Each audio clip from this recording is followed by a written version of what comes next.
Jésus élevé.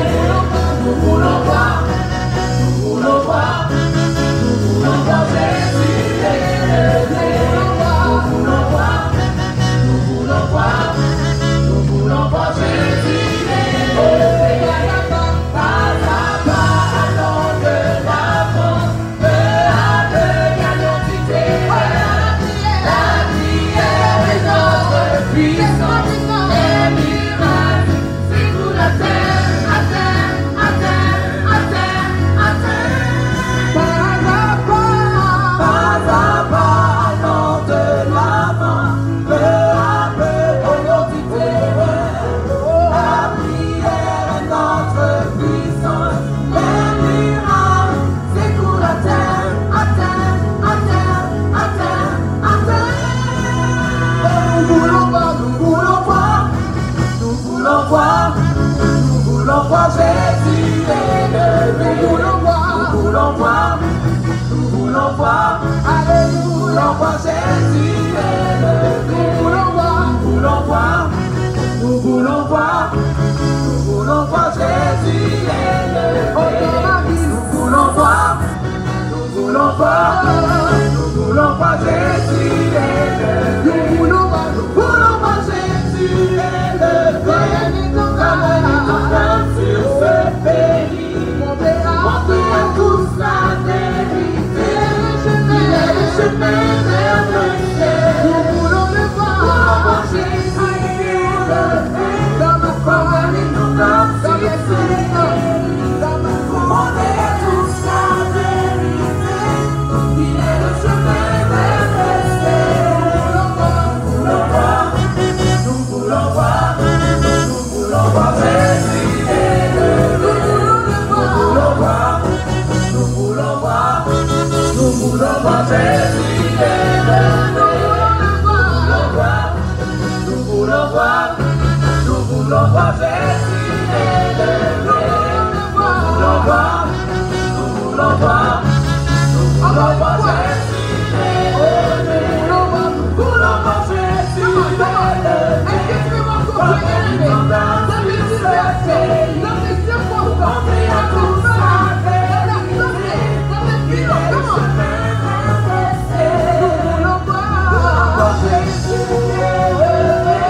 Come on.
est élevé. Il est glorieux et digne de louange. Et parce qu'il est élevé, les murailles secouent la terre. Oui, les murailles de dépression. Oui, les murailles de stress. Oui, les problèmes de santé secouent la terre. Car il est élevé. Car notre Dieu est élevé dans nos vies, dans nos circonstances. Yes, les murailles secouent la terre. Les murailles secouent la terre. Oh, parce que notre Dieu est notre roc. Parce qu'il est mon rocher, mon abri sûr. Oui, parce qu'il est mon rocher, mon abri sûr. Les murailles secouent la terre. Je suis en toute et en pleine sécurité. Au nom de Jésus. Alléluia.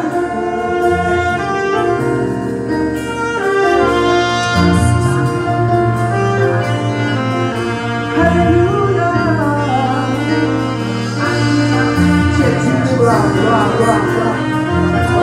Oh yes, un rocher, ma forteresse.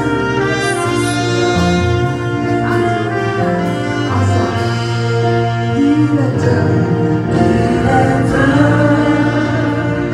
oh c'est qu'il est.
étude biblique sur l'adoration. Et peut-être, s'il plaît à Dieu, dimanche, je vais m'étendre aussi là-dessus pour que le peuple de Dieu puisse comprendre c'est quoi l'adoration. Généralement, quand j'aborde ce sujet, je ne me contente pas de le faire dans la perspective de l'étude biblique seulement. Toute l'Église doit savoir c'est quoi l'adoration. Toute l'Église doit vivre l'adoration, non seulement dans sa dimension cultuelle, mais aussi dans d'autres dimensions. Et vous allez voir au fur et à mesure que l'on développe l'étude, que l'adoration généralement est mal connue, ou du moins, si vous le voulez bien, l'adoration est connue de façon juste partielle. Beaucoup de gens adorent sans le savoir. Beaucoup de gens ont une vie d'adoration et ne s'en rendent pas compte. Par contre, beaucoup de gens considèrent l'adoration comme une parenthèse de la vie chrétienne, c'est-à-dire il y a des moments d'adoration.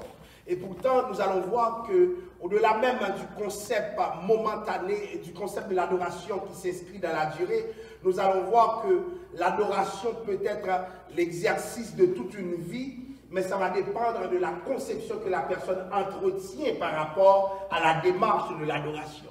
Et dans le Psaume 29, verset 1er, il est écrit ce qui suit.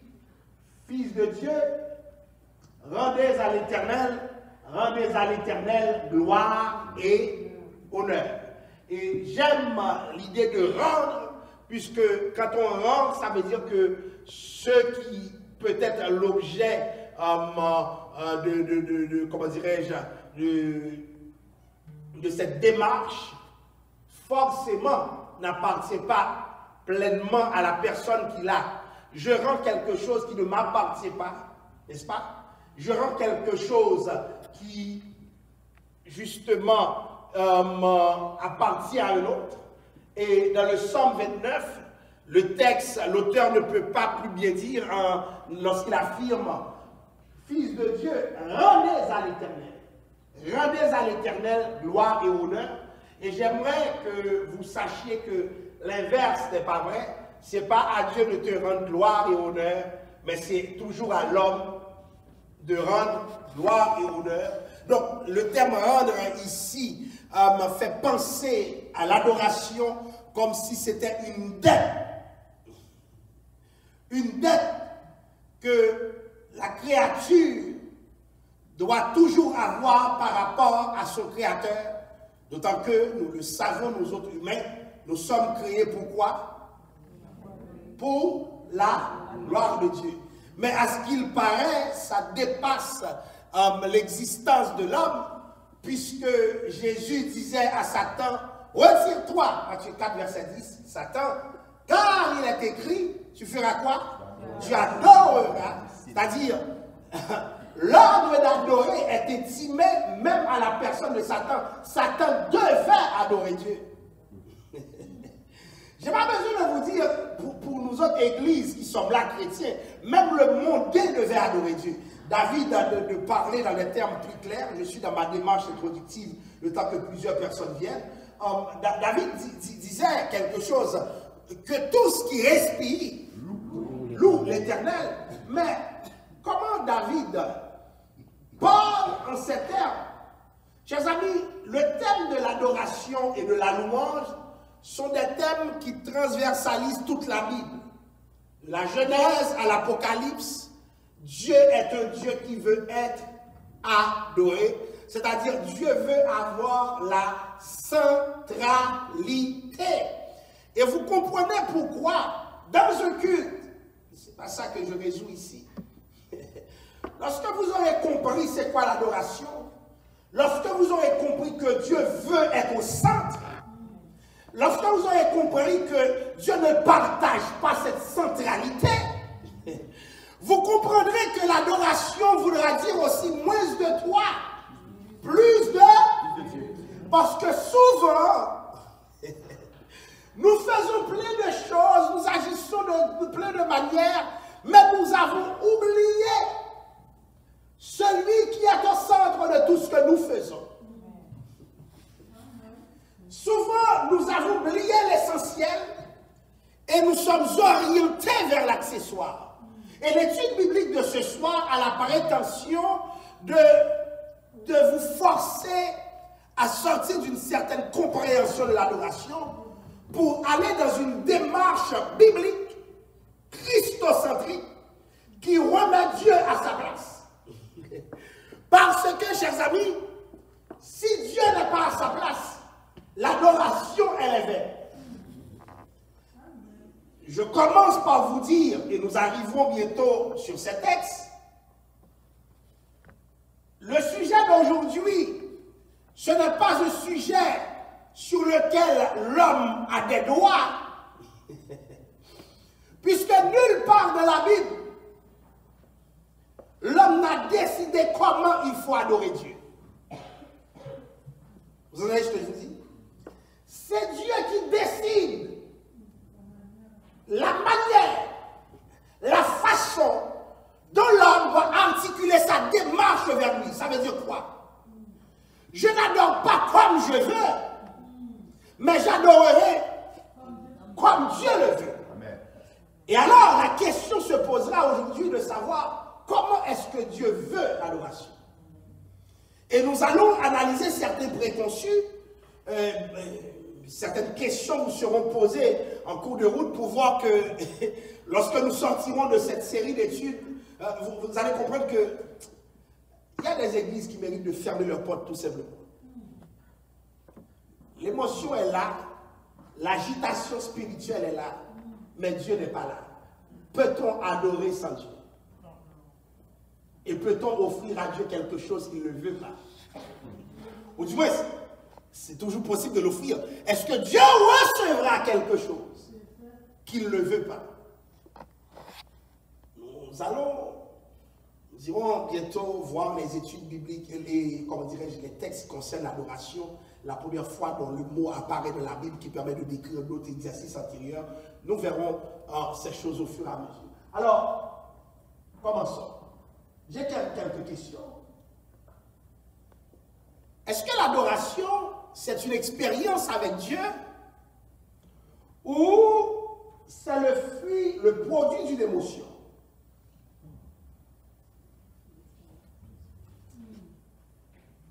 La question, elle est très importante. Mettons que je viens ici et puis, certains disent, le service est plate. Est-ce que ça implique que je n'ai pas adoré?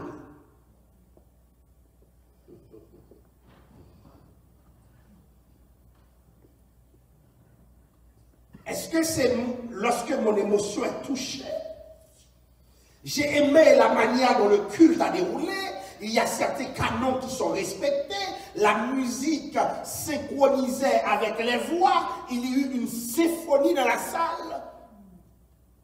Donc, moi-même, je peux dire, waouh, c'est un véritable concert spirituel. Est-ce que c'est ça, l'adoration? Si mon émotion n'est pas touchée, comme il y a certaines églises qui se mettent à chanter et on n'entend aucune manifestation, est-ce que ces églises n'adorent pas? Est-ce qu'il y a adoration lorsque dans la salle, nous voyons des agitations spirituelles? Vous êtes là? Amen. Parce que quelqu'un s'est mis à dire « Alléluia, gloire à Jésus », est-ce que c'est là qu'il y a adoration? Est-ce qu'il pourrait y avoir une adoration qui ne touche pas mes émotions?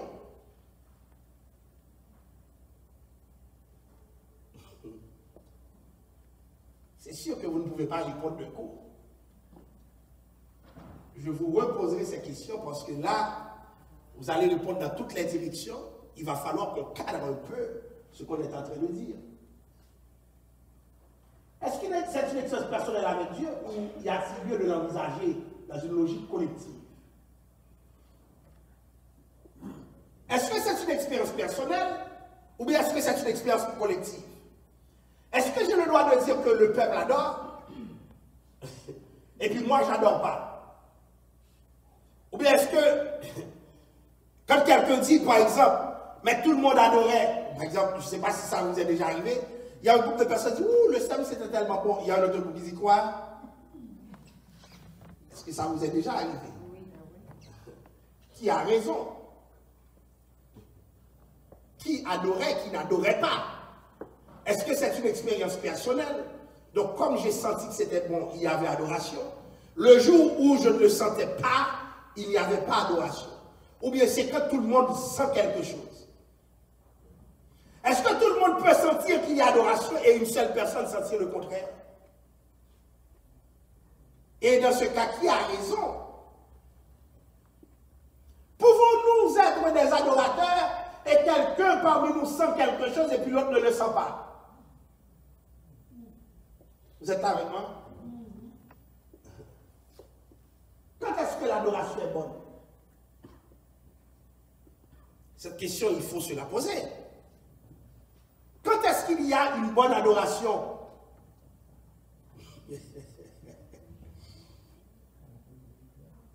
Quoi? Quand la présence de Dieu est là. Est-ce qu'il peut y avoir un scénario où des chrétiens sont là que la présence de Dieu n'est pas là? Ça veut dire quoi la présence de Dieu alors? Ok.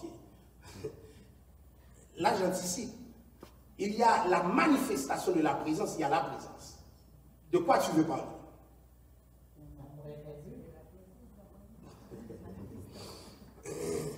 Mais de quoi veux-tu parler? Ça ne peut pas être les deux dans ce cas. Même quand Dieu, si Dieu est là, s'il y a une manifestation de Dieu et la présence de Dieu est là, on peut le sentir aussi. Maintenant, quand on parle de Dieu omniprésent, y a-t-il un scénario où Dieu n'est pas là? Comme certains chants disent, nous t'invitons, Seigneur. Dieu est toujours là parce que Ok. là Où toi sont assemblés en mon nom, je suis là. Mais maintenant, quand est-ce que l'adoration est bonne? Est-ce que Dieu est là et puis on peut ne pas le sentir? dépendamment de la personne qui est en avant, fait l'adoration. Dépendamment de la personne. On va réfléchir. On va réfléchir. Est-ce que l'adoration dépend de l'adorateur sur la chaîne? On va réfléchir. Oui.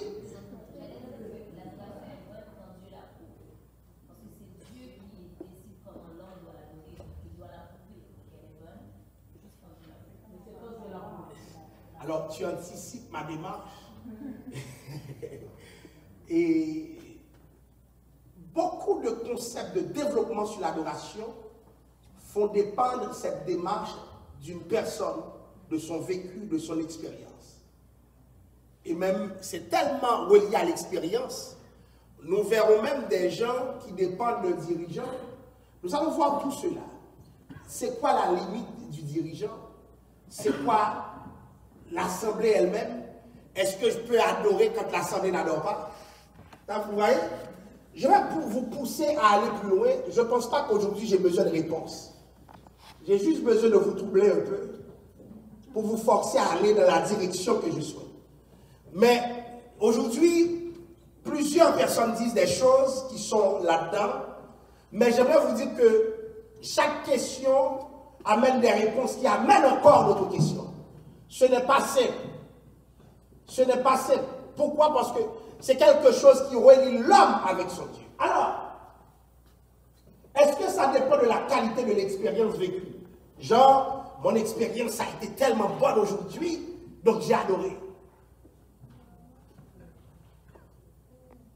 Y a-t-il un scénario où je pourrais adorer et puis l'expérience n'était pas bonne?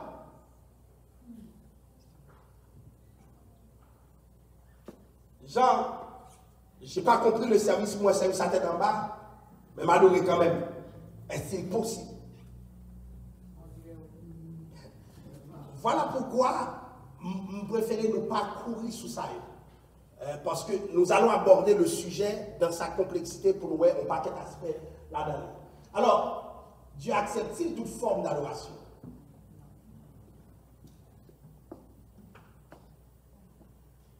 Est-ce que depuis mon nom dit, depuis que la personne dit j'adore, automatiquement Dieu embarque?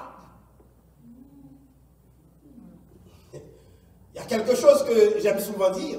Est-ce que partout où le nom de Jésus est cité, Jésus est vraiment là pour se manifester? Est-ce que le simple fait de dire qu'on l'adore, qu'on se réunit ici? Est-ce que, je vais m'expliquer, est-ce qu'on pourrait être ensemble ici, on se dit, bon, on va adorer, puis Dieu se dit, mais ça met votre bouche.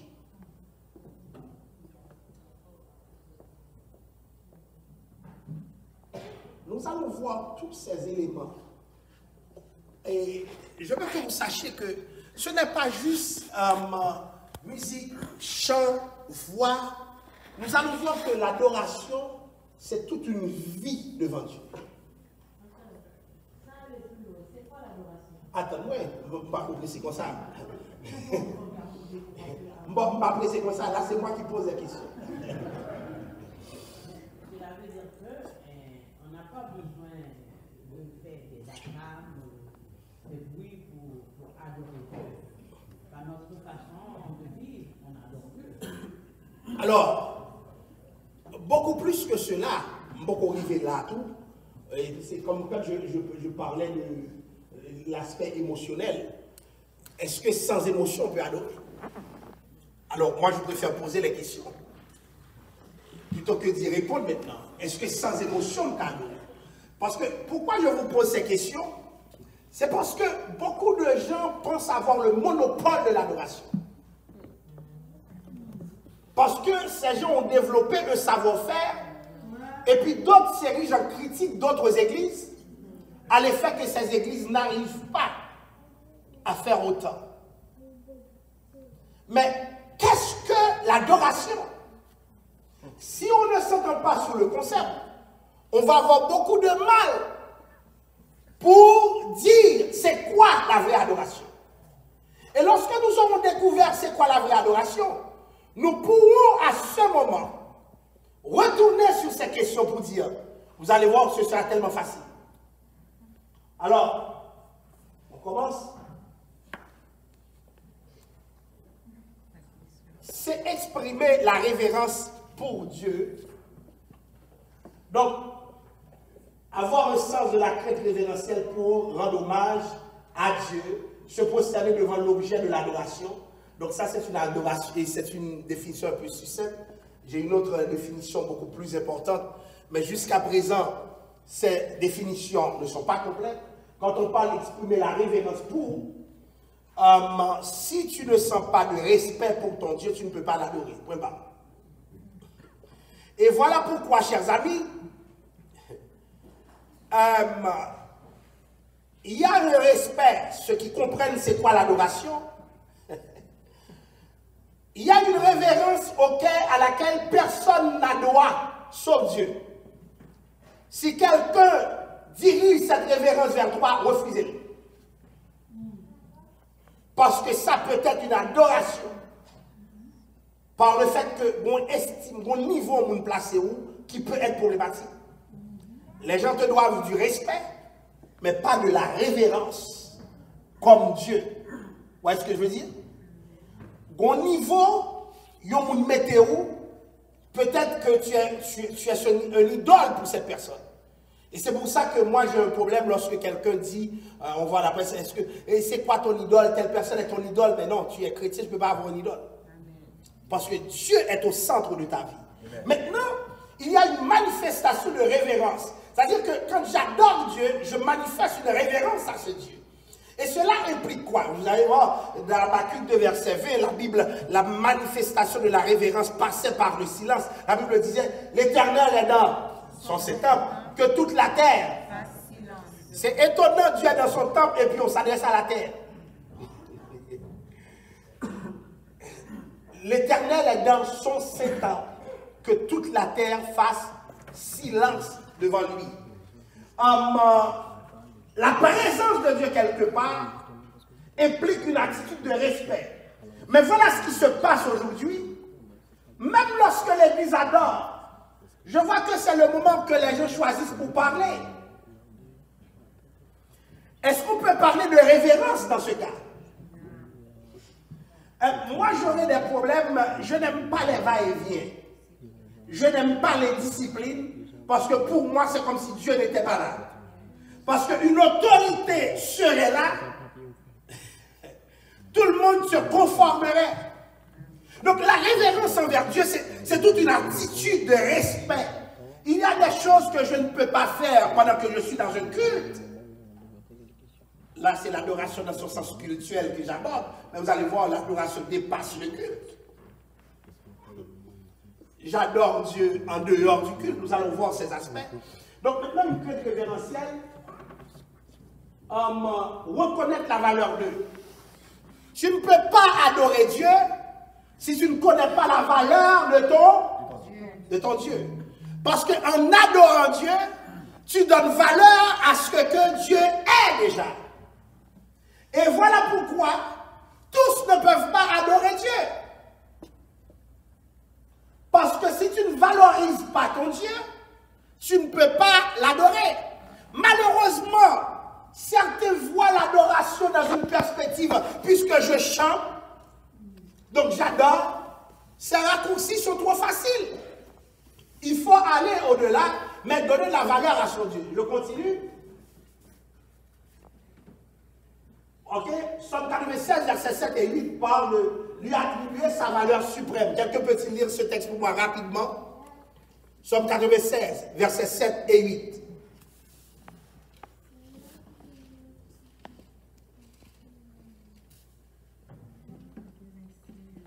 Versets 7 et 8. Famille des peuples, rendez à l'Éternel. Rendez à l'Éternel gloire et honneur. Rendez à l'Éternel gloire pour son nom. Prosternez-vous, apportez des offrandes et entrez dans ses parvis. Ok. La Bible demande de rendre gloire à Dieu. Je vous ai parlé au tout début de la nécessité de rendre gloire. Il y a quelque chose qui ne t'appartient pas. La démarche de rendre gloire, c'est-à-dire que je valorise, je mets Dieu en valeur. Vous voyez ce que je veux dire? Je mets Dieu en valeur. Donc, c'est lui attribuer sa valeur suprême. Maintenant, nous commençons plus ou moins le sujet. Il y a le mot grec proskuneo. Dans la Bible, chaque fois qu'on parle d'adoration, ce mot vient. Se prosterner, se courber et baiser la main. Pratiquement s'incliner, se prosterner devant Dieu pour contempler sa majesté, sa grandeur. Proskuneo fait partie de l'adoration. Est-ce que là, la personne chante? Non. Est-ce que là, la personne demande de lever les mains? Non. Une dimension de l'adoration, vous allez voir, l'adoration, c'est un paquet. Il n'y a pas de définition simple de l'adoration. Maintenant, le proskuneo, se prosterner, dans la démarche même qui consiste à se prosterner, il y a de l'adoration. Vous êtes là? C'est-à-dire, lorsque quelqu'un vient dans une salle et que cette personne prend ses genoux, n'est-ce pas? Cette personne est en train de se prosterner devant Dieu, l'attitude est déjà une attitude d'adoration. C'est-à-dire, au-delà même de la voix qui s'élève, l'adoration est aussi beaucoup plus vaste. Ce n'est pas seulement en élevant la voix que j'adore. Je rentre dans la salle avec une attitude qui est déjà adoration. Et c'est pourquoi j'enseigne aux gens, ne venez pas adorer quand vous êtes à l'église. Mais non.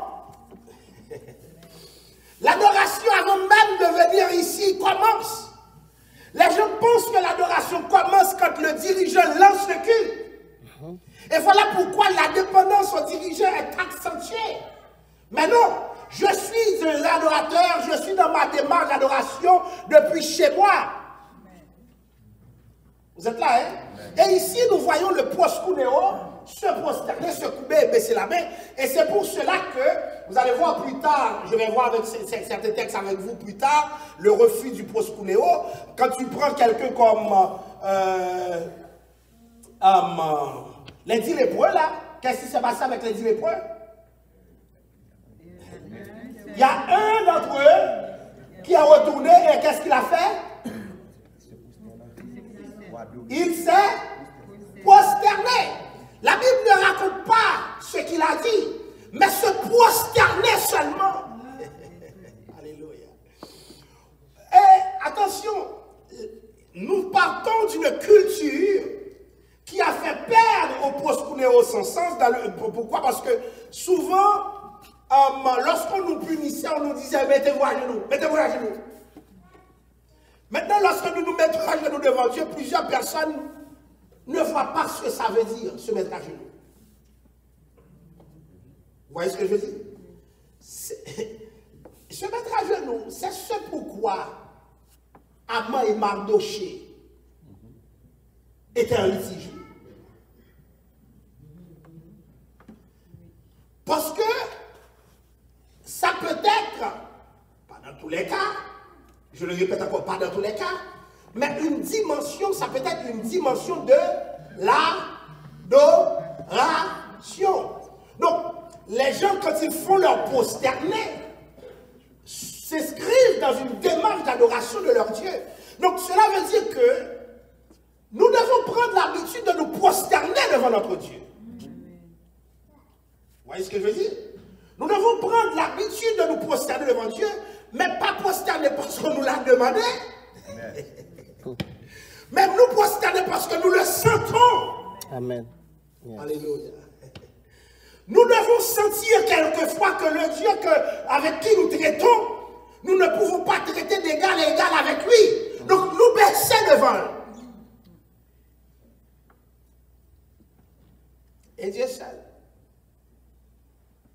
Nous nous courbons devant ce que Dieu est. Et l'adoration commence comme ça. Ça veut dire qu'il y a une adoration qui peut se faire bouche fermée. Je sens la présence de Dieu, je prends mes genoux. Je suis déjà dans l'attitude. Parce qu'en me mettant à genoux devant Dieu, Seigneur, je redeviens un petit enfant. Je ne suis rien du tout. Je ne vaux rien devant toi, Seigneur. Toute la valeur que j'ai, c'est toi qui me le donnes. Vous voyez ce que je veux dire? Yes. Nous adorons aussi dans le proskuneo. Un autre verbe. C'est bon mal, craindre, révérer. Un autre verbe pour l'adoration. Nous allons voir. Si tu ne crains pas Dieu, tu ne peux pas adorer Dieu. Dans la crainte, il y a l'adoration. Attention, je parle de la crainte et non de la peur. Yes. Si tu as peur de Dieu, ça ne marche pas. Et c'est pour cela que nous devons enseigner aux gens de ne pas avoir peur de Dieu, mais de nourrir quoi? La crainte de Dieu. Et la crainte de Dieu, toujours encore dans une perspective de révérence, on craint Dieu, on a un profond respect et une admiration sans limite pour Dieu. C'est comme, des fois la personne est dans une réflexion, la réflexion est en train de plonger cette personne aussi dans l'adoration. Pourquoi? Parce que cette personne développe une crainte de Dieu par rapport à ce qu'elle médite. Tu es comme si tu es là et puis tu réfléchis à toi-même. Oh Seigneur, regarde comment mon Dieu est grand. Regarde comment mon Dieu est merveilleux. Tu es déjà dans l'adoration. Tu es déjà dans l'adoration. Je parle de crainte. C'est pour ça que je veux que vous détachiez l'adoration de la simple démarche cultuelle.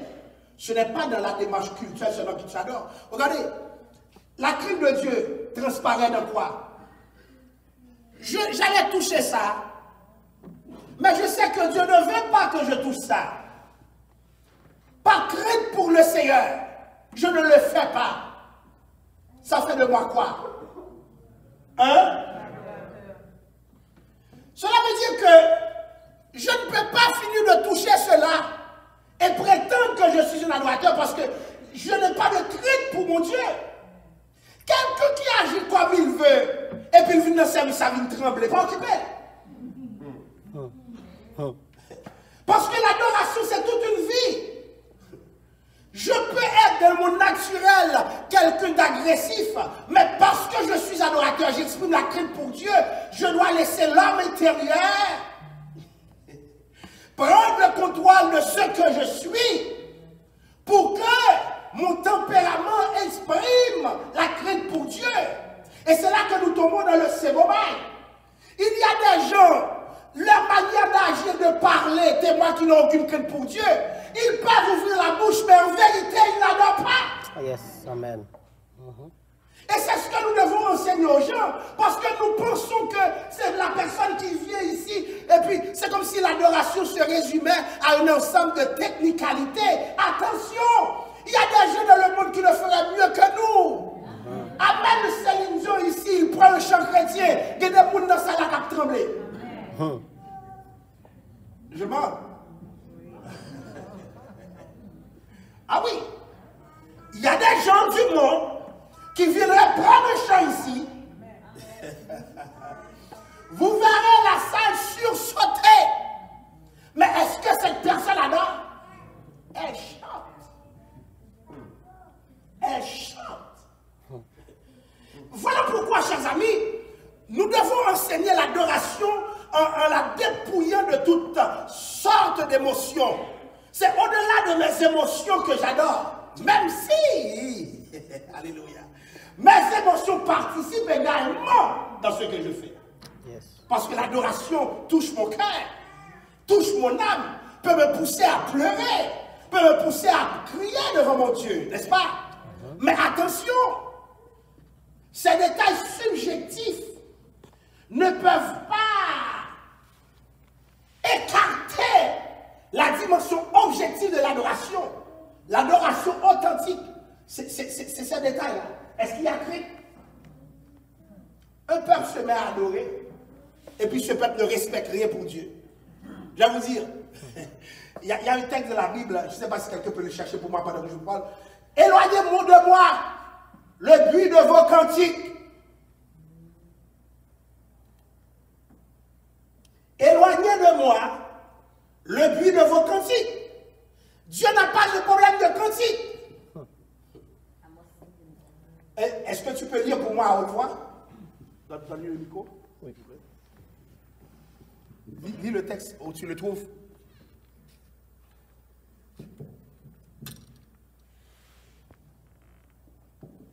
C'est Amos combien? Amos 5, 23. Éloigne de moi le but de tes cantiques, je n'écoute pas le son de tes luttes. Éloigne de moi le but de tes cantiques, je n'écoute pas le son de tes. Il y a des cantiques, ça n'intéresse pas Dieu. Il y a la musique, ça n'intéresse pas Dieu. Si tu crois que c'est la belle musique, c'est les beaux cantiques qui font l'adoration, tu passes à côté, mon cher. Parce que Dieu demande d'éloigner ça. C'est comme si vous faisiez du bruit dans les oreilles de Dieu. Parce qu'il y a des choses, des conditions qui doivent être réunies. Et cela dit, vous pouvez commencer à répondre à certaines de mes questions. Hein? J'aime le peuple d'Israël. Lorsque le peuple arrive en disant, mais comment chanterons-nous l'Éternel? Sur une terre étrangère. Oui. Pourquoi le peuple d'Israël a-t-il dit ça? Parce qu'il y a un état, une situation qui n'est pas compatible avec l'adoration. Si tu es sincère, tu dois pleurer sur ton sort et non faire semblant d'adorer Dieu. Tu ne peux pas adorer. Il y a des choses qui sont en train de structurer la vie d'une église, qui disent carrément que cette église chante, mais elle n'adore pas. Cette église élève la voix. Cette église a de belles choristes, de belles chorales, mais ce n'est pas une église qui adore. Change le micro. Oui. Good. Alléluia. Vous êtes là, hein? Est-ce que c'est compréhensible jusqu'à présent? Good. Alors, nous continuons. La troisième dimension. Nous verrons ce verbe. Je n'aurai pas le temps d'examiner tout avec vous. Le latro, c'est servir, rendre service religieux. Nous verrons bientôt les textes qui marchent avec. Celui-là qui rend service est aussi en train d'adorer. Amen. Comment? Par son service. Cela veut dire quoi? Le musicien adore. Les membres d'accueil adorent. Alléluia. Celui qui fait quelque chose pour Dieu, même si c'est dans le culte, c'est aussi son adoration. Beaucoup de gens comprennent l'adoration sans le service, mais je vais vous dire quelque chose. Si le peuple se met à adorer et puis il n'y a personne pour accueillir, qu'est-ce qui va se passer? Mais maintenant, c'est mauvais de penser que ceux qui étaient en train de trembler dans la présence de Dieu, ils ont pu adorer mieux que ceux qui servaient ici.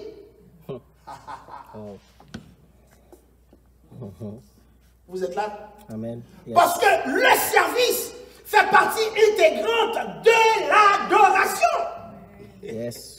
Parce que pour qu'il y ait une structure d'adoration, il faut qu'il y ait aussi des gens qui rendent service. Maintenant, le service est oublié. Souvent, les gens pensent que ceux qui rendent service ne sont pas spirituels.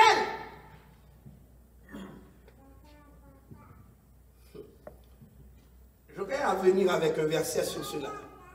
Peut-être ce que tout le monde n'aime pas faire pendant l'adoration, c'est peut-être ce qui rend mieux service à Dieu. Wow. Et je vais vous dire plus que ça. Dans l'église, la dimension servir n'est pas là. Et ça fait mal. Je vais vous dire quelque chose. La personne qui balaie l'église pour que tu sois là toi-même, pour que l'église soit propre, c'est son adoration, oui, devant son Dieu. Mais faut-il bien que cette personne comprenne cela? Parce que moi, j'ai entendu quelqu'un murmurer, c'est bon, toujours fait, c'est bon, toujours fait. Mais tu n'as pas compris. C'est ton adoration. Parce que tu ne pourras pas adorer Dieu sans servir. Et notre préoccupation, est-ce que je vais trouver Dieu dans le ciel pour le servir? Non. Bon Dieu, pas dans le ciel là pour servir, non? Servir Dieu, souvent c'est servir quelqu'un. Yes. J'adore quand j'aide quelqu'un à se déplacer dans la salle. J'adore quand je cède ma place. La mentalité du service. Mais on a plus une mentalité de maître. Beaucoup de gens pensent que ceux qui adorent Dieu, c'est le monde qui sous chaîne. Et voilà pourquoi il y a une concurrence d'être toujours sur la chaîne. Je vais vous dire quelque chose. C'est mal connaître Dieu pour penser qu'il y a une spiritualité dans l'exercice d'être sur la chaîne. Nous disons ça. Hein? Quand l'église arrivera à une certaine maturité, si je ne pas m'a fait, n'a vraiment pas. Je vous le dis d'avance. Pourquoi? C'est pas là qu'il fait un adorateur. Et il y a une mentalité dans nos églises haïtiennes qui disent que moi-même, pas monter chien, pas monter ça. Mais non, c'est toute l'église qui convertit, toute l'église. Et pas la conversion, il est tout côté net. Parce que tout le peuple doit adorer Dieu. Amen, amen. Nous ne pouvons pas accepter une conversion sur la chair et puis on va chercher une conversion. Non. Les exigences auxquelles je suis tenu, tout le peuple de Dieu y est tenu. Vous comprenez? Mais maintenant, la mentalité doit être réformée parce qu'il y a des gens qui peuvent être troublés. Oh, et maman, ça va sous cher. C'est un péché. Oui. Certains peuvent dire, ah, le pasteur a péché. C'est pour ça qu'il n'est pas sous la chair. Mais c'est mal comprendre Dieu. Oui. C'est mal comprendre Dieu. Alléluia. Souvent, je rêve d'être avec l'assemblée, mon assemblée dans l'adoration. Parce que ce qui se passe, là, passe tout côté l'église. Là, passe tout côté l'église. Je rêve d'être avec les gens. Mais les gens eux-mêmes, place où c'est là. Nous devons comprendre quelque chose. Ce que Dieu cherche, c'est des serviteurs. Ceux qui rendent service. Alléluia. Il y a des gens, c'est Albrand Moun. Il y a une adoration en tout. Il y a une adoration en tout. Parce qu'il y a Albrand Moun. Je veux que vous détachiez l'adoration de cette dimension reliée à l'émotion. Non. L'émotion est aussi, car fait partie de la démarche. Mais attention. Attention. Mon adoration, c'est toute bagaille somme traînée devant mon Dieu. Ok? Ainéo, louer, témoigner verbalement par écrit de notre grande estime envers quelqu'un. Nous verrons ce verbe aussi. Nous allons parler de la différence entre louer et adorer. Une différence qui ne tient qu'à un fil, parce que certains textes présentent les deux en même temps. Nous aurons le privilège d'en débattre. Mais maintenant, témoigner verbalement ou par écrit de notre grande estime envers quelqu'un. Ce qui manque aujourd'hui dans nos églises, quand tu demandes aux gens de prier, les prières d'adoration ont disparu.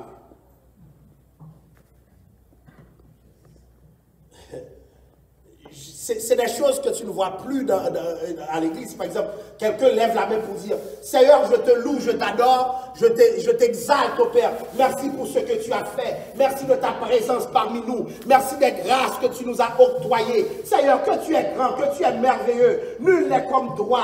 Nul n'est semblable à toi. Merci. Nul n'est comparable à toi, oh Dieu. » Je fais quoi là?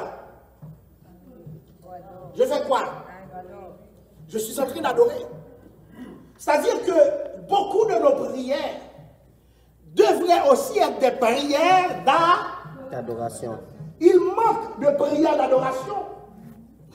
Il y a toutes sortes de prières à l'église, mais nous avons aussi besoin d'évoquer le Dieu très haut. Et souvent dans les psaumes, nous voyons un David qui arrive devant Dieu en train d'adorer son Dieu. Et nous devons prendre cette habitude de façon plus ou moins individuelle, de venir devant Dieu aussi pour dire « Seigneur, je t'adore ». Et dans un plan collectif, sur un plan collectif, inviter le peuple à adorer Dieu par des mots. Parce qu'il faut aussi des prières On continue. Hymnéo. Chanter la louange de quelqu'un. Ce que j'ai remarqué, par rapport à ce qu'on appelle l'adoration, l'hymnéo est très présent.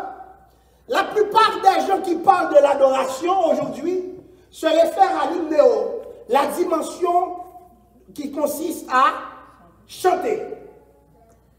Donc, beaucoup de gens pensent que, en dehors de cantiques qu'ils amènent sur la table, ils ne sont pas en train d'adorer. Beaucoup de gens parlent de l'adoration de sa dimension cultuelle qui renvoie à l'hymnéo, parce que dans un culte, on adore comment? En chantant, n'est-ce pas? Mais je veux que vous sachiez que l'hymnéo est une dimension parmi les autres. Tu ne peux pas prétendre que parce que seulement tu es dans l'hymnéo, tu es en train d'adorer Dieu. On continue. C'est une attitude, c'est un comportement, une attitude de cœur et un comportement qui reflète cette attitude. Je vais vous dire quelque chose. Si je viens adorer ici, je ne vais pas apparaître là. Alléluia. Et regardez, on m'écoute. Si tu viens à l'église et puis la personne est tellement fâchée, la personne est tellement excitée. Écoutez, chers amis, si tu veux savoir que quelqu'un n'adore pas, c'est son degré d'excitation. David dit, mon âme se trouve dans la joie quand on me dit, allons. Le fait même d'y aller, il y a une attitude qui marche avec. Mais maintenant, tu viens dans le temps, au lieu d'être dans la joie, tu as une attitude négative. Cette attitude ne bénit pas Dieu. Oui, quelqu'un peut venir te déranger, mais attention, tu as une attitude que tu dois conserver pour Dieu.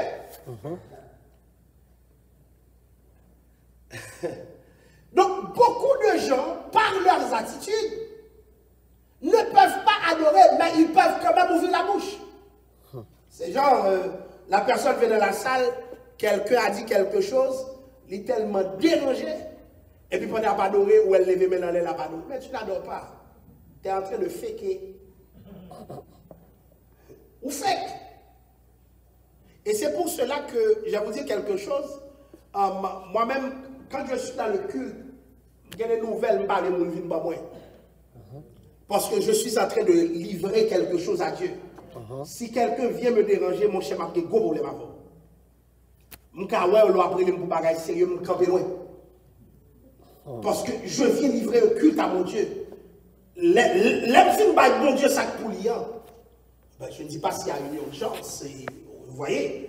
Mais si ce n'est pas un bagage qui demandait pour me déranger, parce que moi-même, quand je me finis à l'Orient, je crois que le service va commencer avec moi, puis il faut le finir avec. Amen. Vous voyez? Je n'attends pas que le service soit bon. Je suis allé dans une église et puis, pas ça qui me parler. Mais je n'ai pas encore compris. Je dis, mais c'est à 7h30? Non, c'est à 7h. Qu'est-ce qu'on fait là? On attend que ça s'arrange. Mais non. Ça doit s'arranger avec moi. Amen. Parce que Dieu est là. Pas qu'à l'autre côté. Il y a des gens qui veulent rentrer dans le service quand le service est bon. Et c'est pour cela qu'il y a des gens qui ont pris l'habitude même d'être en retard. Il y a des pasteurs qui sont en retard. Il y a des leaders qui sont en retard. Pourquoi? Parce qu'on attend que le service là bon. Et puis il y a des gens qui connaissent l'heure durant laquelle le service sera bon. Parce que le dirigeant lui-même, depuis qu'il a commencé, il n'a pas qu'à tout décoller. Parce que la conception, le service à monter les m'a fait commencer le bac à bon. Mais c'est mal comprendre l'adoration, mon cher. C'est mal comprendre. Nous avons beaucoup de préjugés sur l'adoration. Il faut que nous adressions ces préjugés et que nous les remettions en question. Parce que le service prend droit. Partout il y a une adoration, il y a un adorateur. Amen. Mais où es-tu, adorateur? Où es-tu? Donc, comment dirais-je? Mettre l'emphase sur l'être divin et qui concerne sa grandeur, sa valeur intrinsèque. Donc, cette attitude, ce comportement, j'aime vous dire quelque chose. J'ai déjà vu quelqu'un essayer de troubler quelqu'un d'autre et puis la personne a passé la main sur son dos. Écoute, on va adorer Dieu. Calme-toi, ok? Calme-toi. Écoutez, je n'ai pas jamais senti l'Esprit de Dieu dans un mot comme ça. Parce que c'est le moment de Dieu. Amen. J'ai eu tous mes moments pendant toute la semaine, mais mon moment de bon Dieu, Dieu veut cette paix en moi. Amen. Dieu m'oblige cette paix en moi. Je dois me débarrasser de tout ce qui me dérange pour que Dieu lui-même soit arrangé. Donc, il y a des attitudes qui sont des attitudes négatives. Et c'est pour cela, m'a dit, on paquet l'église, il doit fermer. Dieu, dans sa compassion, ne l'a pas fait. Moi, ouais, au monde, pendant l'adoration, il y a les peuples là, pas embarqué. Ça arrive. Oh, la personne s'est mise à injurier le peuple. Vous venez à l'église tout lourd. Ce n'est pas une attitude d'adoration. Calme-toi. Calme-toi. Nous n'avons tout péché, nous. Et ça te fait, nous l'avons adoré, nous pas. Mais non, madame, c'est toi qui as le problème. C'est toi le canal. C'est toi qui dois conduire les gens. Aie une attitude positive. Parce que ta négativité est en train d'enrober, comment dirais-je, la nature même du culte. Et ça affecte le culte. Je vais vous dire quelque chose. Alléluia. Même si on mourit, l'église, tout le monde troublé. Je suis dans un culte pour Dieu. Je dois m'arranger pour que les messages soient communiqués de façon positive. Ah oui, je ne vais pas dire devant l'assemblée parce que l'attitude est importante de l'adoration. Je ne vais pas parler devant le peuple, comme je l'ai déjà vu dans une église. Vous voyez dans l'église, ça l'a dit. Tu brises l'adoration. L'Éternel est dans son temple. Laissez les morts ensevelir les morts. Ma campagne me dit, c'est dur ce qui s'est passé. L'Éternel a donné, l'Éternel a ôté. Que le nom de l'Éternel soit béni. Mais mon Dieu est là. Quelqu'un est parti, Dieu est encore là. Amen. Vous voyez? Il faut maintenir le peuple de l'attitude d'adoration. Parce que tu peux prendre tous les cantiques, les distribuer comme tu veux. Mais si le peuple n'adore pas, parce que l'attitude est négative, Dieu te réputera. Et c'est très important. Pourquoi? Et quand nous enseignons le peuple à être ici, nous empêchons d'abord une chose. Le peuple n'a pas à avoir une attitude nourrie par ma propre attitude. Il y a des leaders, je le content, le peuple est content. joue le mauvais tout, peuple après pour le pas un vieux message pour le caser dans nous. Vous n'avez jamais vu ça? Le culte ne doit pas dépendre de qui j'en sentis. Non. Quand David dit, je bénirai l'Éternel en tout temps. Ce n'est pas comment je me sens qui doit informer le culte. Puisque la présence de Dieu, je suis dans la présence de Dieu, je dois toujours avoir une attitude positive, une attitude constructive. Beaucoup de gens, je vous le dis en vérité, beaucoup d'églises n'adorent pas. Ça a fait. Ils chantent, ils font du bruit, mais ils n'adorent pas. Et faites très attention à votre attitude pendant le culte. Il y a des gens qui regardent dans la salle tellement mauvais. J'ai vu quelqu'un parler à l'oreille d'une autre. J'ai vu la dame tellement dérangée. Mais tu n'étais pas venu dans un culte. Le culte est le culte de Dieu. Comment tu te permets d'être dérangé dans le culte de Dieu? Facile comme ça? Facile comme ça ou susceptible? Lola caillou. Mais dans le culte de Dieu, calme-toi. C'est pour Dieu. Ce qui se passe pour Dieu. Et c'est important. Vous voyez que je suis en train de couper, on sait de bagarre dans le culte. Le culte doit être pour Dieu. Tout ça qui est privé de là. Dieu au centre. Dieu au centre. Aujourd'hui, notre culte, nous devons y réfléchir parce que nous là, nous devons voir nous avons bien chanté, mais le culte n'a rien à voir avec Dieu. Et voilà pourquoi nous avons des églises qui ont cessé d'être pertinentes. Parce que l'attitude n'est pas là, le comportement n'est pas là. Comment les gens finissent d'adorer pour aller au Cagoumé encore après? Vous n'adoriez pas. Il y a des conflits, ouais, et passer par l'adorateur. Parce que si tu viens de donner à Dieu une adoration, ton comportement est là-dedans. Ton attitude est là-dedans. Il y a des attitudes où pas qu'à gagner pendant mon culte. J'ai vu des gens très agressifs. Mais tu es dans un culte, tu es agressif. Eh bien, ça fait un moment pas pour après là. Il y a des gens me lever. Je me sens mauvais. Bon, ça arrive. Même commencer à prier sur caractère, je ne vais pas venir l'église. Mais oui, il y a des leurs où pour une nouvelle et puis ça te dérange tellement. Mais ça ne doit pas rentrer dans l'église de Dieu. Je me rappelle lorsque mon père fut mort. C'est comme mon père était à l'église dimanche et puis au cours de la semaine, il était en train de lire sa Bible. Et puis pendant qu'il lisait sa Bible, c'est comme il est tombé et puis il est parti. Et maintenant, dimanche, c'est l'église. Je devais prêcher. Mais la mort demeure la mort. On ne s'habitue jamais avec la mort. Mais en même temps, je regarde le peuple. C'est comme si je sentais l'esprit de la mort débarquer à l'église. Ça me le dit par là. Ou senti tellement troublé. Mais c'est normal. La personne appartient à une communauté fraternelle. La personne est partie. Mais matin, c'est pour me faire une adoration. J'ai commencé avec ce message. L'Éternel a donné, l'Éternel a ôté. Et souvent, nous utilisons Dieu. Quand c'est bon, nous adorons Dieu. Mais les ça va bon, nous ne pas lever même pour l'adorer. S'il y a une adoration que Dieu attend, c'est maintenant. Parce que c'est négatif, c'est Dieu. Yes. Dieu veut te voir là. Le peuple a changé d'attitude. Mais tout le monde a entendu me crier pour crier avec vous. C'est la prédisposition.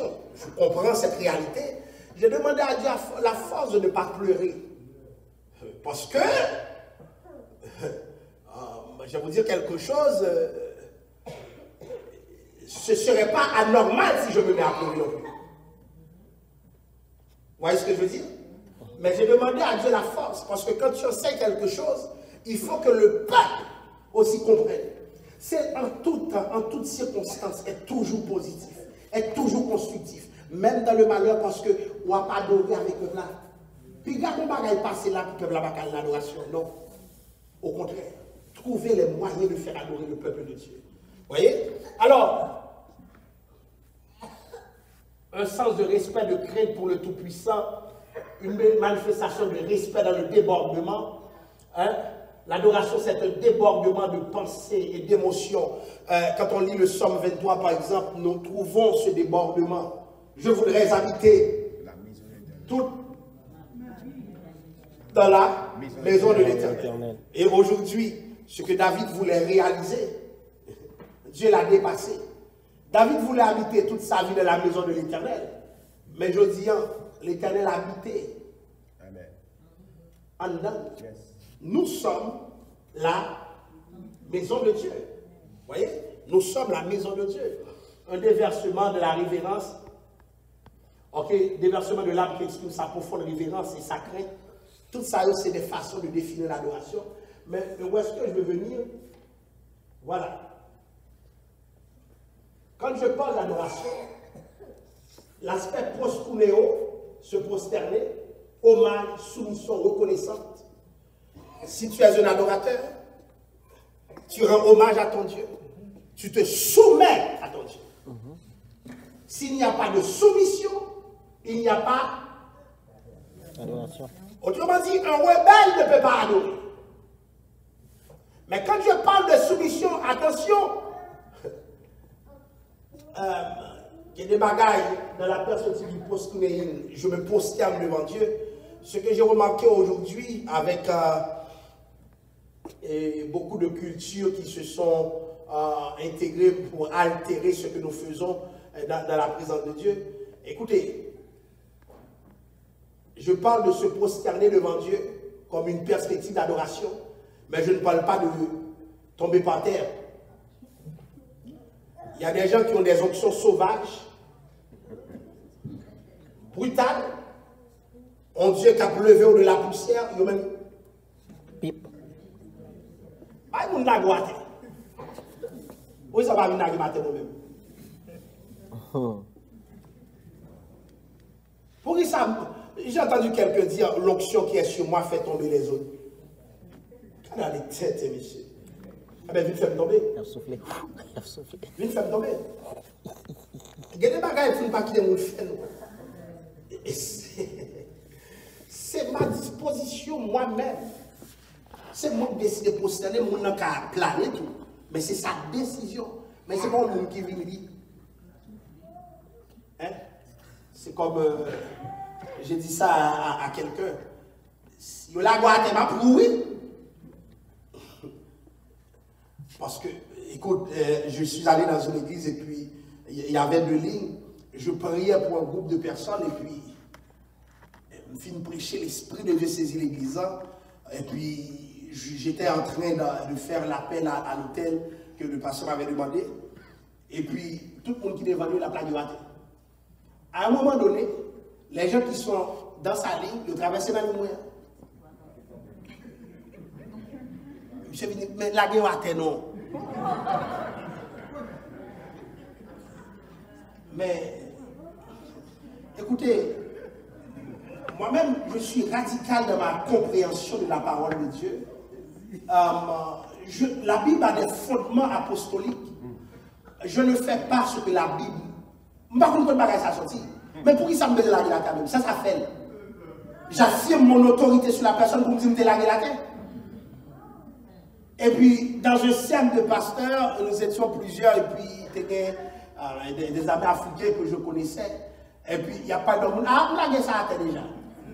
On dit, oh, c'est une plaisanterie ça.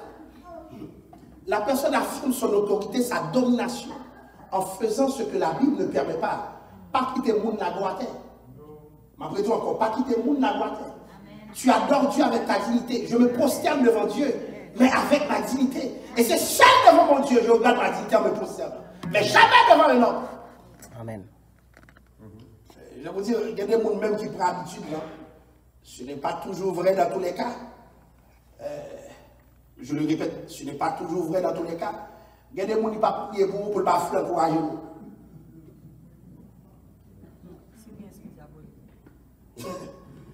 C'est ça que je dis, ce n'est pas dans tous les cas.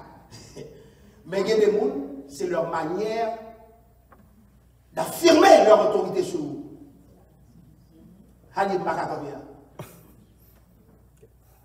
Ça y est. On a toujours besoin de montrer que ou non l'autre échelle. Quand tu sais c'est quoi l'adoration, qu'après tout mon cœur bébé. Il a soufflé. Hein? Bon, sauf là, même ça m'a pas mystique. Je ne sais pas ce que ça. Alors, c'est pas le sujet de notre leçon, nous viendrons un jour pour voir Jésus faire ça une seule fois. Et je ne vais jamais dire qu'il fait pas comme ça.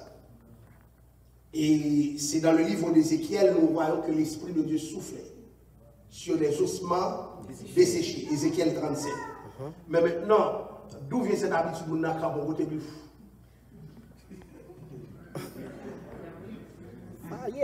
Moi-même, mon radicalement dit c'est diabolique.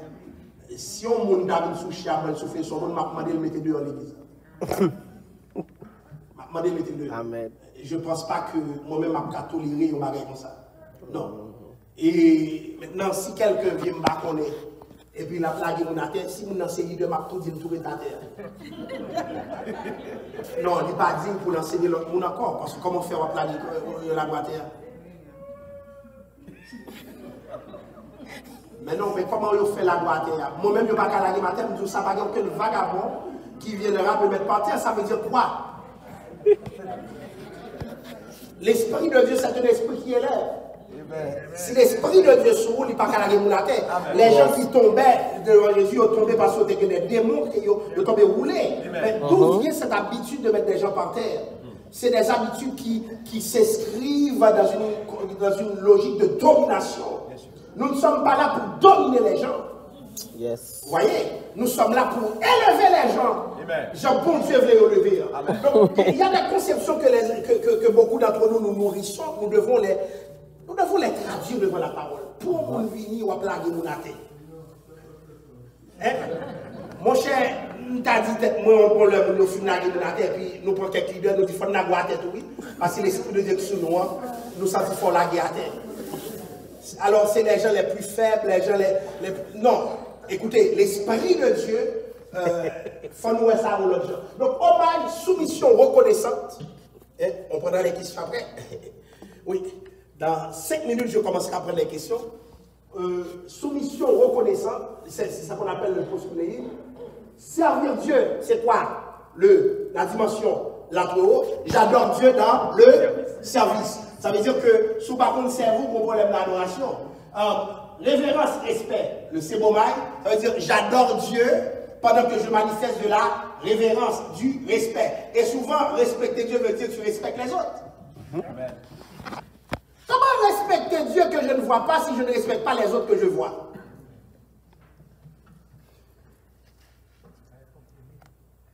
L'activité culturelle, c'est là nous avons une dimension hymnéo. Ok? Les hymnes, c'est encore une dimension dans l'adoration. Et, comment dirais-je, je vous invite à lire ce livre de David et Peterson, En esprit, en vérité, qui présente cette dimension. Et moi, estimé que mais voilà ce qui se passe, et je finis avec ça. Il y a des gens qui ont ça, qui n'ont pas ça. Il y a des gens qui ont ça, qui n'ont pas ça, qui n'ont pas ça, qui n'ont pas ça. Le problème de l'adoration, c'est un package. Ce n'est pas un buffet. Tu prends ce que tu veux. Non, non, non, non, non, non, non, non. Pendant ma pouvette bouche, moi, je besoin respecter moi. Je besoin soumettre moi. Vous voyez? Donc, des fois, nous privilégions un aspect au détriment de l'autre. Ça veut dire, mais faire ça, je vais dans l'autre là, depuis que je ça. Non, non, non, non. Et c'est là que ce fameux auteur, un ouvrage complet que nous disons, je vous conseille vivement de l'acheter, monsieur présenté, comment dirais-je, après ses recherches sur l'adoration, pour présenter tous ces aspects. Je vous conseille d'aller lire ce livre et pour comprendre un peu que l'adoration dépasse cette dimension à laquelle l'Église l'assigne aujourd'hui. Moi, je vois de l'Église qui te suspend d'adorer et à régler les problèmes. Moun yo mal élevé parce qui? Moun yo agressif parce qui? Et puis là, on a présenté Dieu à trembler parce qui? Et puis, moun a dit l'Esprit de Dieu, l'Esprit de Dieu. Et puis, c'est là que, m'a dit nos bagages, faut nous prudents. Faut nous prudents dans ce que nous avons offert à bon Dieu aujourd'hui. On arrête ici pour aujourd'hui et on commence à prendre les questions. Ta question, ta question.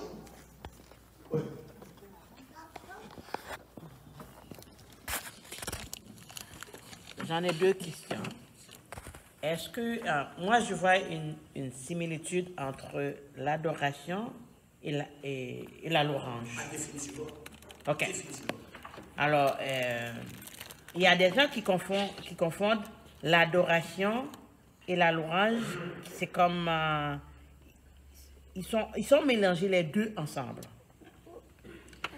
Deuxièmement, qu'est-ce que vous pensez pour ceux qui sont à l'église, qui tremblent, et puis tout le monde parle la même langue? C'est comme, il y a des églises qui donnent des cours de langue pour qu'on parle en langue, ou des cours de prophétie pour qu'on donne des prophéties. Mais je ne sais pas si je suis hors du sujet, je ne peux pas l'être, mais je veux un éclaircissement là-dedans. Ça pourrait incorporer le sujet parce que c'est la dimension culturelle. C'est-à-dire toute la liturgie autour de l'adoration. Il y a des adorations aussi qui prennent une dimension prophétique. Mais maintenant, l'église va prendre une parole la langue, on n'apprend pas un don. Ouais, c'est ça, parce que c'est un don. On n'apprend pas un don. Et je connais une amie, une temps de l'appeler papa. On dit, mais tu ne pries pas, où était papa. Il dit, non, c'est le mot que je dois utiliser jusqu'à ce que la langue change. Donc, c'est la fausse doctrine. C'est la fausse doctrine. Pourquoi? Parce qu'il y a des contextes qui font en sorte que, il y a des églises qui pensaient que mon n'a pas chambre converser depuis papa dans notre langue. Ouais, il y a des gens qui tremblent aussi. Donc, il y a des gens qui vont parler notre langue pour ça. Maintenant, il y a des gens qui tremblent aussi. La manifestation de l'Esprit de Dieu chez quelqu'un s'intègre aussi dans le caractère de la personne, la personnalité de la personne. Donc, il y a une interaction entre ce que la personne est comme sanguin, comme bagage caractériologique, et la manifestation de l'Esprit de Dieu en lui. La Bible dit, Jésus tressaillit de joie par le Saint-Esprit. Ça veut dire que Jésus fait. Il y a des mauvais esprits aussi, ceux qui, je ne sais pas comment on appelle ça, ceux qui on débarrasse les gens pour qu'on manifeste. Ça ne vient pas de Dieu alors. Alors, ça, je n'ai pas compris cette parole. Non, l'âme céleste. Ah, non, il y a des esprits d'âme céleste. Ça sont des livres. Et tac, t'étais là-haut. Ouais, c'est ça. Non. La tremblée. Non. C'est pour cela que ça, c'est pas de Dieu. Okay. C'est pas de Dieu. Moi-même, dans un culte, et moi, en manifestation là, c'est ça, c'est pas comme un culte là, au moment de mon chita. Bon, maintenant, la différence entre l'adoration et la louange. L'adoration concerne davantage l'être de Dieu. J'adore Dieu pour ce qu'il est. Ouais. Et la louange concerne davantage le faire de Dieu, l'action de Dieu. J'adore Dieu pour ce qu'il fait. Okay. Vous voyez? Et maintenant, il y a aussi des textes qui montrent un chevauchement entre les deux. Parce que pendant que le texte présente une adoration, il présente un louange. Ça veut dire que les deux peuvent être concomitants. On peut adorer pendant qu'on fait louange. Donc la louange envoie à l'adoration et l'adoration envoie à la louange. Parce qu'il y a des textes qui présentent simultanément les deux. Mais maintenant, il y a autre chose que je voulais dire. En tout cas, on y reviendra. Okay. Parce que ce n'est pas dans cette diapositive, mais je parlerai des aspects de louange et d'adoration. Mais là, je suis seulement dans l'adoration. Oui. Comment se protéger des hérésies en tant qu'adorateur de Christ? Ben, premièrement, il faut du discernement. Parce que certaines hérésies, c'est l'activité des mauvais esprits sur quelqu'un qui lui permettent d'agir de la sorte. C'est comme, je me rappelle, j'avais 15 ans, 14 ans, il y avait quelqu'un que tout le monde suivait un peu partout. Et puis, le problème, c'est que je suis allé, cette fois-ci, c'était à une phrase, j'ai senti qu'il y avait un mauvais esprit. Et puis, brusquement, c'est pas Dimounab Dim, non. C'était dans un gros local, et en plein air. Je ne vais pas citer non parce que je suis en ligne. Ce qui s'est passé, le gars, monsieur finit passer dans plusieurs églises à prêcher, puis au moment d'organiser le plein air, monsieur soufflait son groupe. C'est pas jouable, je non. Moi, tout rangé à se tomber comme ça. Je fais oh. Maintenant, il y a devant moi, il y a une demoiselle qui était debout. Il dit, j'ai bouché beaucoup de la demoiselle là, puis levant les femmes à terre. Et puis, demoiselle là, moi, et quand il passe, il pour un gros saut. Je fais oh. j'étais étonné. Peut-être pas des arguments à l'époque, mais j'ai senti que ce n'était pas de Dieu. Et je vais vous dire, à chaque fois que c'est invraisemblable, pose-toi la question si c'est de Dieu. N'aie pas peur de poser la question. Moi, je ne back pas facilement parce que le monde me dit c'est Dieu. Non. Non, il faut sonder les esprits. Deuxièmement, autre chose, j'aime toujours dire ça, ce que les apôtres n'ont pas fait. Pour qui ça m'a fait le même? C'est cette prudence aussi qui peut nous empêcher de tomber dans les hérésies. Quand je ne vois pas la pratique dans la Bible, j'interroge cette pratique. Dieu me donne ce droit pour remettre en question des pratiques qui n'ont aucun fondement spirituel. Sinon, nous risquons de tomber dans n'importe quoi. Et comment, dernière question, comment, exemple, admettons, je vois certaines hérésies d'un leader spirituel, mais tu veux essayer de, comment dire, de l'éclairer là-dessus, mais on te considère plus comme un rebelle ou un non... c'est un classique, là. Exemple, un classique, les abus spirituels dans les églises, qui se fait comme beaucoup de fois. Puis admettons, tu es un vrai adorateur, tu veux servir Dieu, tu veux vraiment adorer Dieu de tout ton cœur, mais ta façon d'adorer Dieu, pour eux, n'est pas bonne, alors que toi, tu veux juste suivre la version biblique qui est juste en esprit, en vérité. Comment tu deals avec ce genre de leader spirituel-là? Là c'est un autre sujet, c'est le sujet de... Ça, c'est un autre sujet un peu plus complexe. Parce que ça demande une certaine éthique et un certain équilibre. Parce que, dont Jean oppose à leader quand on est dans l'hérésie ou même tout. Tu vois? Pourquoi? Parce qu'il ne faut pas, en gérant un scandale, alors il ne faut pas gérer un scandale scandaleusement. Et c'est là le défi, donc c'est du cas par une recette universelle. Et généralement, ce que je demande, c'est que les leaders doivent toujours avoir des vis-à-vis. Ah oui, moi je suis dans un cercle de pasteurs et puis m'ont décidé de nous rencontrer. Pourquoi? Parce qu'on doit discuter. Ça ne veut pas dire qu'on s'entend sur tout. Mais au moins, ça empêche certaines... justement. Pourquoi? Parce que les gens qui font ces hérésies, généralement, ils sont seuls ou bien ils ont intégré un groupe hérétique. Vous voyez? Et c'est pourquoi c'est un danger pour un pasteur d'être seul. Ou pas qu'à il faut un monde qui a parlé avant. Il faut un monde qui a dit quelque chose. Mais quand tu n'as pas de vis-à-vis de personnes qui peuvent te parler, eh bien, le danger est imminent.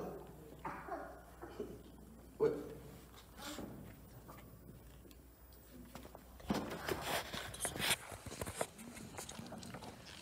Par rapport à l'adoration, si admettons je vais adorer le Seigneur par, je prends l'exemple concret, ça peut être n'importe quoi d'autre, un chant, un art quelconque, mais par contre j'ai pas cet art.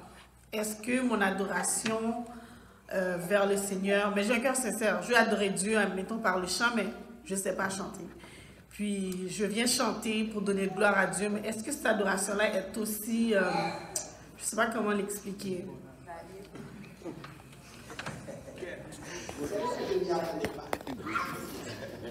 Mais cette question a tout son sens et cependant nous devons l'analyser avec beaucoup de recul. Malheureusement, il faut nous sages dans les réponses. Il y a une dynamique culture que nous ne pouvons pas évacuer. Je suis allé quelque part dans des fonds reculés d'Haïti et puis j'ai entendu un gars chanter et puis le peuple applaudissait éperdument et le chant c'était quoi? Nous n'aurons pas besoin de visa. Jean Abdoula Gonzalez. Et puis, mais la chanté, moi-même, l'aime me compte ces visas là, palais. Il fait, oh, mais pour qui ça le fait de mettre français ça là-dedans? Bon, cette personne, c'est le chantre de l'église, le chantre principal qui compte chanter. Mais ce que je dois savoir, dans ce milieu, Samuel, si c'est ici à le faire, c'est les occupés. Il y a trois personnes qui comptent chanter ici. Où ça a passé. Tu vois la dimension relative de la question. Ça veut dire que il y a des bagages nous ne pouvons pas tolérer ici. Il y a beaucoup d'éducation nous ne pouvons pas tolérer. Et pourtant, dans notre contexte, l'éducation ça a des places. Voilà pourquoi je ne cours pas pour diaboliser.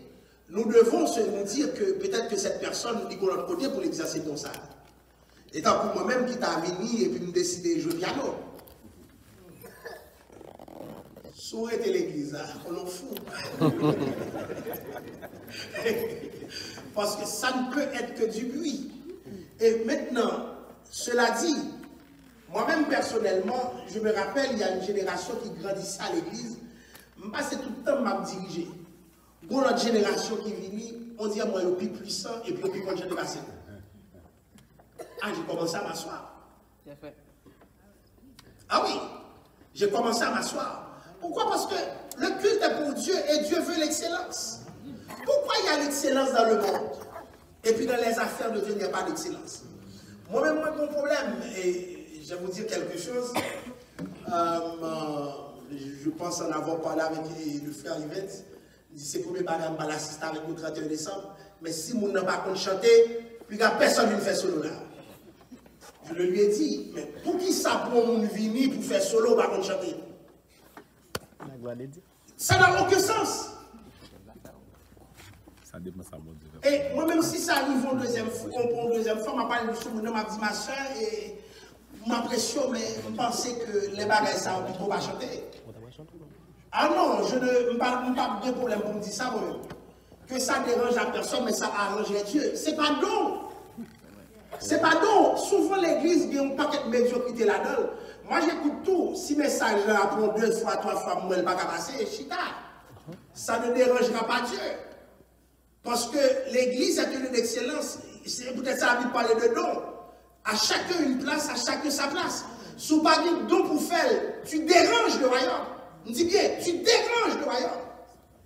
Et c'est même une violence sur le royaume, au sens de le royaume des cieux forcés. C'est une violence que tu exerces sur le royaume, ou pas capable, pour qu'ils soient les faits. Parce que moi, je dis, bagaille, mon qui est capable, là, même dans la faiblesse, qui mon Dieu a Javel. Ah oui, mais quand quelqu'un n'est pas capable, pourquoi tu es obstiné? Autrement dit, c'est ça où est la chair même. Motif personnel qui fait que mon alpha qui n'est pas capable de faire. Vous comprenez? Donc, moi-même, il y a des côtés, il y a des choses que je ne connais pas pour là-dedans. Je ne connais pas pour là-dedans. Nous passons par contre de batterie? Oui? Même pas pencher ça ici. Non, non, jamais. Le batterie ne va jamais me faire mal ça marcher. Jamais. Et puis, moi chrétien, moi converti, moi de l'esprit de Dieu. Et pourquoi? Parce que qui ça qui arrivait d'une permissivité dans les affaires de Dieu? C'est comme si passer ça à faire mon Dieu. Tout le monde dit voilà. Mais non, mon cher. Il y a des bagages, mon Dieu, plus sur mon niveau d'excellence, chita. Ou bien prends le temps à l'apprendre. Bon niveau, bon l'église malé, monsieur. Moi-même, tellement mon Dieu a chanté bien. À un moment donné, qu'est-ce que j'ai fait? Et il me dit, pourquoi c'est dans quel conseil je ne pas connaître? Je ne sais pas demander comme conseiller, moi je ne sais pas connaître. Mais pour de vrai, j'étais tellement étonné. Comment il dit ça? Mal allé? Mes amis, je suis allé une fois, le niveau de chant, le pasteur qui a chanté, les anges du ciel ne peuvent comprendre. À l'église là, c'est comme si mon système chantait terrible. Et puis, il a investi du temps là-dedans. C'est tout un ministère. Et puis, nous avons à l'église, ça nous avons jamais avant de prêcher, me chanter.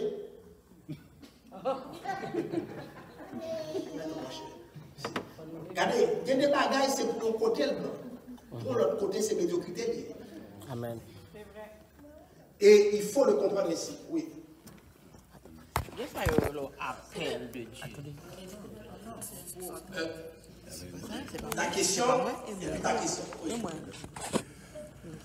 Bonsoir, pasteur. C'est une bagaille que moi mets en pile, c'est enseignement. Comment que nous sommes capables de régler le problème que nous avons dérangé continuellement dans l'église. Je vais expliquer continuellement. On a fait 12 heures de temps de travail tout le long. Et depuis que vous avez commencé la montée descendre, vous retournez, la montée descendre. Moi, j'ai fait expérience ça. Des fois, moi, je fais exprès, je préfère pas chuter beaucoup de monde qui ne pas même connaît. Parce que depuis que je traverse l'adoration, depuis que je depuis la caille, je connais que ça m'a vu faire, ça m'a vu chercher, j'aime rentrer, je ne pas voulu sortir comme ça. Mais il y a des gens continuellement, la parler beaucoup là, pas même quand. Si on dit, si on parle, c'est comme si que, en tout cas, je parle pour moi, j'ai l'impression que j'ai un bagage qui manqué, parce que même automatiquement que moi, mettez en adoration, fait que, par contre, comment me voyez question, fait qu'il y a tellement de monde qui a pu de marcher, virer, tourner pendant le service là, et automatiquement avant de rentrer à la toilette, ou saute la caillou. C'est 2 heures de temps, 3 heures de temps, à moins que ce soit un problème de santé, bien dit, hein, ce soit un problème de santé, et si on a un petit bébé. Mais même les jeunes enfants, c'est peut-être ça qui est très important que nous ayons culte pour les petits à partir de 4-5 ans. Parce que là où on a adoration, on ne peut pas continuellement à virer tout, à tourner tout, qui sont venus chercher. Excusez-moi, je dis ça parce que là, on est obligé à interpréter, anticiper, mais qui ça mon a fait, et puis tout ça, et puis il y a un bagage que tout dépend du degré, relation avec bon Dieu, tout.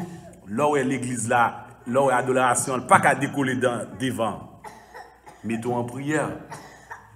C'est pas comment ça critiquer le nom. Oh, ça madame ça me fait matin là. Oh, qui chante ça? Comment chanter? Non! Gon baga ou pas connaît. Parce que surtout qu'on a un baga, ou t'as tout de suite mis en prière, à prier pour bon Dieu. On va dire, bon Dieu, ça qui passe là, je pas comprendre. Expliquez-moi pour qui ça que nous pas capable sentir présence. Et puis après, on garantit avant le service a fini, on va sortir son bagage quand même. Fait que je me pose une question comme ça, je vais monter des sanyo, fait que, et ça c'est un bagage disciple. C'est une excellente préoccupation. Dans une église, pour moi-même, c'est seulement l'accueil qui devrait se déplacer et que ça reflète l'organisation. Quand quelqu'un d'autre se déplace à l'église, même si c'est pasteur allié, c'est problématique. C'est pour cela que moi-même, personnellement, je préfère, l'aime quand l'on côté me coller là. À chaque fois me déplacer, c'est offrir de me lier. Donc, il faut que moi songer, me courir à chercher à l'intérieur, où je me dis, je vais le faire là. Parce que mon offrande participe de mon adoration aussi. Maintenant, sinon, c'est comme si je t'ai dit, tu viens adorer Dieu. Combien de temps que tu as Dieu? C'est ça qui m'a insisté pour que tu as fini à l'heure raisonnable. Pour que ce que les gens viennent faire, ils le font. Et moi, j'y tiens, son problème pour, comme David n'a marché, déplacé, il aurait laissé mal élevé ou bien parler fort. Mais le culte est pour Dieu. En tout cas, nous ne pas l'explorer, l'adoration, ça. Ce qu'on appelle ici le respect, là, et la révérence, le sébomaï. Les assemblées, il y a des peuples qui ne vont respecter mon Dieu. Et même des églises, je songe dans l'église depuis Malais, pasteur prend sous chien pour parler avec. Je sais d'homme pour manger moi il est salpiri, il est dans ses affaires. Moi je n'arrive pas à comprendre, mais tu es le berger de l'église. Mais pour qui ça on parle blague comme ça? Je suis dans un culte. Nous qu'à juste, comme dans le bagage pressant, on se parle. Mais le culte est pour Dieu. Je ne vais pas du focus moi. Pourquoi? Parce que, je dis bien, et on le verra plus tard, le culte, l'adoration, c'est pour me consommer. Alléluia. C'est quelque chose que je vais offrir à Dieu. Donc personne ne doit m'empêcher d'offrir ce que je vais offrir. Je ne dois pas accepter la distraction. Donc moi-même qui ai vu l'autre vouloir me parler comme ça, moi-même, c'est obstiné pour le bon blague, je me prends genou pour me tomber prier. Mais pour ma place, c'est débarrasse-moi de lui, débarrasse-moi de lui. Parce que je me dis que c'est mon mauvais esprit pour lui, pour faire pas qu'après cher. Mais oui, parce que, mais comment tu. On berger chita là dans un il parlait, tout ça qui a passé l'église, il berger parlait, mais je me dis que c'est mon problème. Pourquoi? Parce qu'il n'a pas comparé, ce n'est pas le culte. Le culte est pour Dieu et à Dieu. Il faut faire toute femme capable pour que le culte de Dieu soit respecté. Parce que si y a un bagage pour moi-même, c'est ce que je fais bien. Mais qui est-ce qui va lever à faire mon Dieu? C'est pas nous-mêmes. Amen. Ben oui. Donc, vous allez recevoir des textes ici sur le déroulement du culte, des choses qui ne vont pas. On me dit, bon Dieu, merci qu'il y a des gens qui surveillent. Il y a des bagages qui sont l'autre monde et puis, malheureusement, je ne connais pas ces personnes, mais l'aime si nous je vais en parler pour que ça ne se reproduise pas. Parce que le culte est pour Dieu, c'est nous qui pouvons les bagailles pour Dieu. Parce que si ça ne fait pas nous, n'a pas le fait bien. Mais et bon Dieu, Dieu est un homme, Dieu est un être. Dieu, ce n'est pas un mythe, c'est une réalité. Donc nous avons besoin que être ça, il satisfait de l'adoration que nous donnons. On finit avec la question. Maman, est-ce que ce n'est pas un manque de respect ou bien un manque d'adoration? Là que moi-même, je voulais faire un travail pour bon Dieu, que je n'ai pas une onction sous ça, je n'ai pas une appellation, que Dieu parle pour tel bail, je voulais se choucher à premier, tandis que je n'ai pas même qu'à diriger, je n'ai pas même qu'à chanter, je n'ai pas même qu'à prêcher. Je voulais pasteur, tandis que je n'ai pas un appel pastoral. Je voulais prêcher, mais pendant que je prêcher, c'est soit je endormi ou bien je prêt pour courir. Alléluia. Je pense que mal et pile moi-même sont une conversion même. Parce que c'est la chair et le sang qui est mise en évidence. Parce que mon a satisfait la chair et le sang. Je vais vous dire quelque chose. Si vous n'avez pas béni pour faire un bagage, comment on va le faire? Moi, je vais ajouter quelque chose aussi. Parce que lorsqu'on appelle ou sentit appel, des fois, par manque de maturité spirituelle, on ne peut pas déterminer et qui appelle au gain. Mais à la longue, on peut connaître qui ça, si bon Dieu voulait, c'est l'église pour me baler, je connais. Alors pour qui ça, c'est place où je voulais prendre, parce que je voulais faire tout le monde que je suis cher. Parce qu'il y a une hiérarchie que l'église a établie, je les appelle. Et cette hiérarchie, elle est d'ordre social. Qu'est-ce qui est socialement mieux vu? Mais m'a dit nous un bagaille, si adorer mon Dieu, c'est servir mon Dieu. Je dois comprendre que les m'a prêché, je rends service. Mon cap balai à tout. Son service à prendre. Mais pour qui ça gourmet dans le prêcher, elle va balai? Tout gourmet, nous ne pas ça les faire. Est-ce que nous avons une question? Oui. Moi-même, je m'appelle la Bible, par contre, c'est tout le monde qui même. Moi, ouais, 5 ministères, mon Dieu établi pour que l'Église soit bien conforme. Mais on dirait qu'il y a augmenté le ministère. Je me demande pour qui ça, parce que je ne connais pas une explication là-dedans, parce que il y a des gens qui viennent à une série de ministères que je ne parle pas dans la Bible moi-même. Alors, qu'est-ce qui arrive? Il y a des ministères qui ne sont pas dans la théologie des 5 ministères, mais qui sont quand même des ministères bibliques. Parce que faut que vous faites. Maintenant, la dimension, c'est comme la théologie des 5 ministères, nous savons que la Bible a dérapé avec les années 90, pas 90, les années 1920, la théologie des 5 ministères va retourner encore dans certains courants. Il y en a d'autres qui disent oui, mais il y a des modifications qui apportées. Par exemple, je prends le ministère pastoral qui doit altération. Par exemple, ce que je fais là, ce n'est pas comme pasteur me fait. Ça, c'est qui officier. Ben, c'est un docteur. Mais maintenant, on oblige aux pasteurs d'être docteurs. Mais à l'époque de la Bible, un pasteur, c'était quelqu'un qui prenait soin. Mais on s'entend. Aujourd'hui, même les ministères ont subi des évolutions. Ce n'est pas le même bagaille. Le pasteur à l'époque de la Bible et le pasteur aujourd'hui, bon, les pasteurs sont cumul d'officiers, à la fois pastoral, à la fois évangéliste, parce qu'on va évangéliser tout, à la fois qui ça, docteur, à la fois prophétique, tout, sont cumul de soins et dans certaines traditions apostoliques. Maintenant, la tradition apostolique, est-ce que l'âge aujourd'hui, même j'étais là dans le passé? Comment voir le ministère des apôtres? Il n'a pas eu des 5 ministères. Et sachant qu'il y a eu des apôtres de Jésus-Christ et des apôtres de l'Église. Quand on prend l'apôtre Timothée et Barnabas, il n'y a pas d'apôtre de Jésus-Christ. Et même Paul serait quel type d'apôtre? Donc le ministère apostolique, il connaît une altération. Maintenant, mon problème, ce n'est pas l'appellation ou bien la nomenclature, c'est est-ce que ça y fait l'Église besoin. Est-ce que le besoin est là? Parce que le diaconat est venu dans la Bible à cause de certains besoins. Et chaque besoin qui vient dans l'église, il faut nous chita et qui nous parle aborder besoin. Sinon, l'église a péri dans nous. Nous avons la responsabilité de combler les besoins des églises. Donc c'est pour ça que moi-même, mon problème, ce n'est pas le titre, mais c'est surtout le besoin qui vient avec. C'est d'accord, Yon dit que il y aurait les conseils de bagages dans l'église ministère. Moi, je n'ai pas de problème à ce que le ministère soit carré dans l'autre gentil, mais on saura que ce n'est pas ministère au sein des 5 ministères. Ça, c'est clair. Les 5 ministères, c'est une appellation arrêtée, définitive, pas qu'à rien qu'ajouter là-dedans. On est clair là-dessus. Mais maintenant, n'empêche pas que des bagages que nous avons développés dans l'église, il n'est pas seulement développé, c'est carrément un ministère que la personne exerce. Parce que les ballons étendus, les ballons dimension.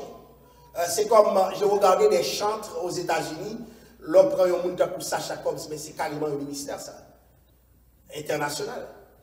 Que à travers chanter là, il n'est pas seulement chanter, mais vision le dépasser chanter. Et bon Dieu agit avec elle, on sait de gens, quand je prends James Assedor, comme tu as dit, il ne fait pas que chanter. Il développe comme si son ministère, parce qu'il rattachait des bagages avec lui, comme les autres ministères qui demandent que donc c'est le bail pour attacher. Mais maintenant, ça aussi d'autres préoccupations. Je pensais qu'on viendra avec la question des 5 ministères. J'ai une étude sur ça pour voir est-ce qu'aujourd'hui on peut parler de 5 ministères. Mais bien entendu, je vous dis, ce n'est pas un sujet consensuel. Nous ne pouvons pas sortir dans l'étude là avec un bagage que tout le monde entend de nous et c'est normal. Voyez? Bon, nous arrêtons ici aujourd'hui. J'espère que nous avons visité beaucoup de paramètres sur l'adoration. Et moi, j'espère que nous comprenions. Ça ne va dire rien pour mon Dieu. Qu'on vienne là, on va chanter, on va louer. Et pour moi, attitude négative. Et puis, vie ou pas conforme. Bouche à battre. Mais cœur, pas qu'à adorer mon Dieu. Que le Seigneur vous bénisse. Mettons-nous debout pour clôturer.